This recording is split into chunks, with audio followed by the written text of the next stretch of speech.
जय श्री राम।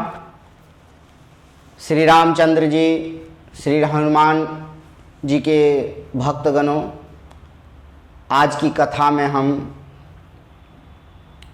एक ऐसी कथा लेकर के आए हैं कि श्री रामचंद्र जी सीता की खोज में जब लंका पहुँचे रावण से युद्ध करने के लिए, तो उन्होंने वानर सेना का ही सहारा क्यों लिया, इस विषय पर हम लोग आज बात करेंगे। कथा में कहे हैं कि रामचरितमानस में ये वर्णन है कि जब पृथ्वी और आकाश पाताल सभी जगह तीनों त्रिलोक में रावण का अत्याचार बढ़ गया, मेघनाथ का अत्याचार बढ़ गया, दानव की संख्या बढ़ने लगी और देवी देवतागण त्राही त्राही होकर डर से यहाँ वहाँ भागने लगे, अपने लोक को, अपने काम को छोड़कर। तब जाकर के उन्होंने श्री ब्रह्मा जी के शरण में जाकर के शरण लिए कि प्रभु, आपने इस दैत्य दानव को जो वरदान दिए हैं, इस वरदान का कोई तो उपाय है, इसका कुछ तो निराकरण है जिससे इस संसार सृष्टि का, मानव कल्याण का, इस धरती का, तीनों त्रिलोक का कल्याण हो सके। तब ब्रह्मा जी के स्मरण से श्री हरि विष्णु का ध्यान किए और श्री हरि विष्णु का स्मरण करके उन्हें बताए कि प्रभु, अब इस तीनों त्रिलोक का रखवाला कौन करेगा, कौन इस धरती को बचा सकेगा, इस दैत्य दानव असुरों से कौन रक्षा करेगा। तब तुलसीदास जी के रामचरितमानस में लिखा है, दोहा संख्या 176 में, हरिहु सकल भूमि गरुआई, निर्भय हो देव समुदायी, गगन ब्रह्मावाणी सुनि काना, तुरत फिरे सुर हृदय जुड़ाना। आकाश से वाणी हुई कि मैं पृथ्वी पर सबका भार हर लूंगा। भगवान ने आकाशवाणी किए कि मैं पृथ्वी का सारा भार हर लूंगा। हे देववृंद, तुम निर्भय हो जाओ, तुम्हें डरने की कोई आवश्यकता नहीं, मैं स्वयं जन्म लूंगा पृथ्वी पर और मानव कल्याण के लिए, इस सृष्टि का कल्याण के लिए, तीनों त्रिलोक का कल्याण करने के लिए मैं मनुष्य का रूप धारण करके इस पृथ्वी लोक में आऊंगा। यह बात सुनकर सभी देवी देवताओं में खुशियों का माहौल हो गई, एक दूसरे से बहुत ही प्रशंसा करने लगे, जय हो जय हो। तब ब्रह्माधारी नहीं सुमुझावा, अभय भई भरोसा जी आवा। तब ब्रह्मा जी ने पृथ्वी को समझाया, हे पृथ्वी देवी, हे देवी देवताओं, तुम्हारे जितने भी कष्ट हैं, जितने भी संसार में पाप हुए हैं, उसका हरण करने के लिए भगवान स्वयं मनुष्य का रूप धारण करेंगे। और यह कहकर श्री ब्रह्मा जी ने देवताओं को सिखाया, निज लोक ही बिरंची गे, देवन यह सिखाए, बानर तनु धारी धारी मोहि, हरिपद सेवहु जाए। तब ब्रह्मा जी ने सभी देवी देवताओं को यह संदेश दिया, यह आशीर्वाद दिया, यह प्रेरणा दिया कि जितने भी देवी देवताओं हैं वो पृथ्वी लोक में जाइए और सभी वानर का शरीर धारण करके और वहां विचरण हो जाइए पहले से, क्योंकि भगवान श्री रामचंद्र जी जब पृथ्वी पर जन्म लेकर के आएंगे तो उन्हें इस पाप को हरण करने के लिए, इस संसार में जितने भी पाप हुए हैं उसको मिटाने के लिए एक बड़ी सेना की आवश्यकता होगी।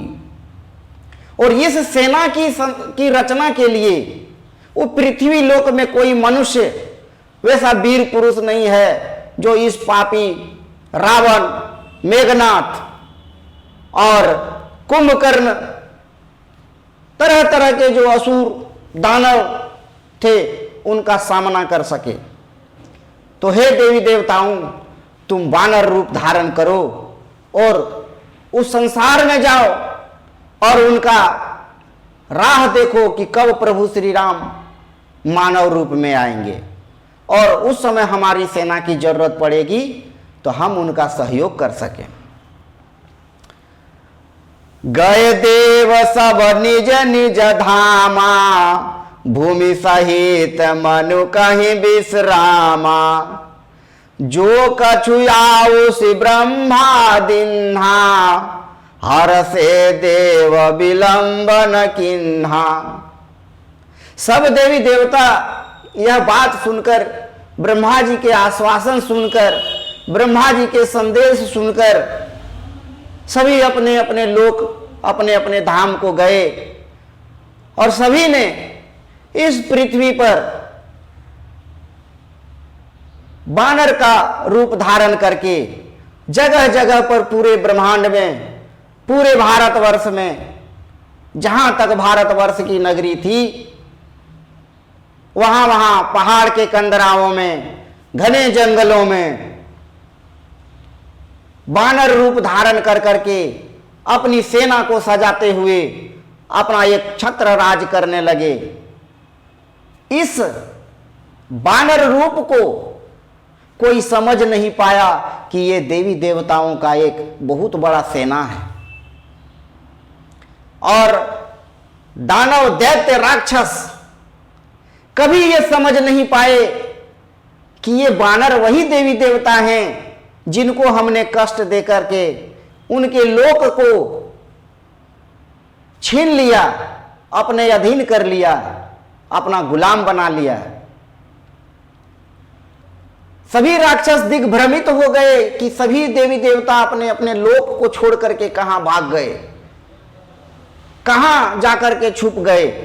लेकिन भगवान की मर्जी और भगवान की महिमा को कौन जान सकता।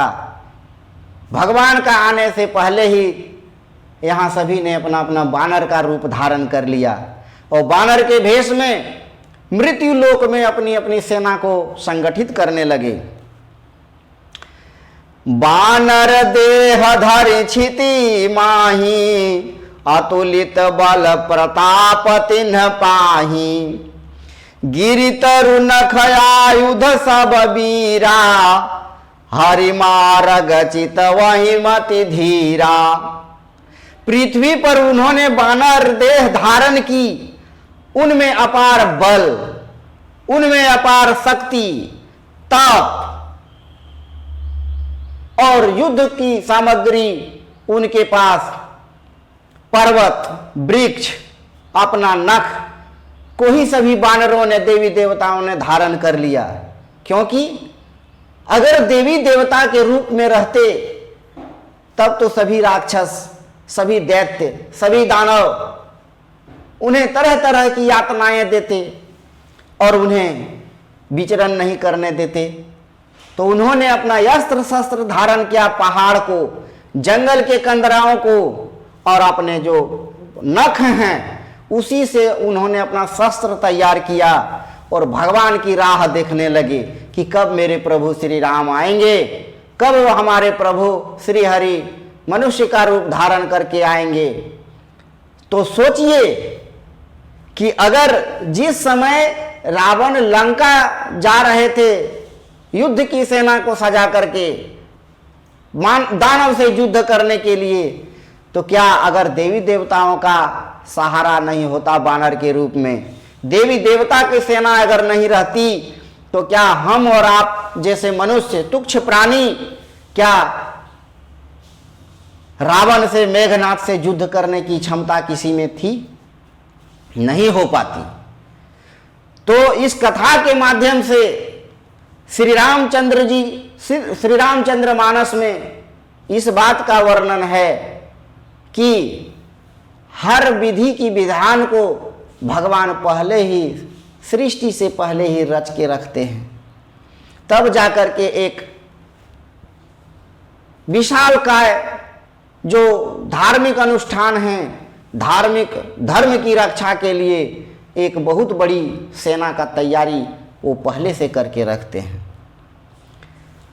यवधपुरी रघुकुल मनिराऊ, वेद विदित तेहि दशरथ नाऊ, धर्म धुरंधर गुण निधि ज्ञानी, हृदय भगति मति सांवर पानी।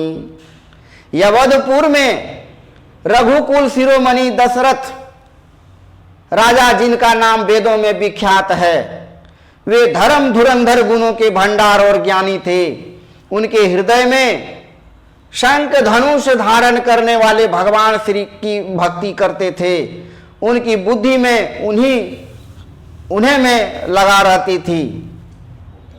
तो इस कथा के माध्यम से एक वर्णन है कि भगवान जब रावण से युद्ध करने की जब बारी आई, तो हम लोग सभी मनुष्य बोलते हैं कि वानर की सेना, वो वानर की सेना के रूप में, वानर की सेना शरीर के रूप में स्वयं भगवान अवतारित हुए थे और भगवान ने अपनी पूरी शक्ति लगा दी इस धर्म की रक्षा करने के लिए, इस संसार की रक्षा करने के लिए, इस सृष्टि की रक्षा करने के लिए, तीनों त्रिलोक की रक्षा करने के लिए।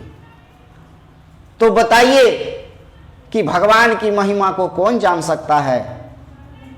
भगवान की महिमा जानने के लिए तप, मन, क्रम, वचन, ध्यान से जो भगवान का स्मरण करेंगे वही भगवान की महिमा को जान सकेंगे। श्री राम के, हनुमान जी के भक्त सभी साथियों से कहना चाहूँ, श्री राम सेवा आश्रम का एक उद्देश्य है कि हर एक मानव जीव कल्याण के लिए हर एक घर में श्री राम कथा का पाठ हो, वर्णन हो और अपने अपने परिवार में सुख समृद्धि शांति धन शोहरत के लिए जो शांति पाठ है रामचंद्र जी का, उसका मैं प्रयास कर रहा हूं कि सभी तक वीडियो जाए। और इस वीडियो को बेहतर करने के लिए चैनल को सब्सक्राइब करें, बेल आइकन को दबाएं और आपकी जो मार्गदर्शन हैं, आपके जो कमेंट्स हैं वो हम तक पहुंचाएं कि कैसे इस कथा को और बेहतर से बेहतर वीडियो बनाया जाए और आप तक पहुंचाया जाए। जय श्री राम, जय श्री कृष्ण, पवन पुत्र हनुमान की जय।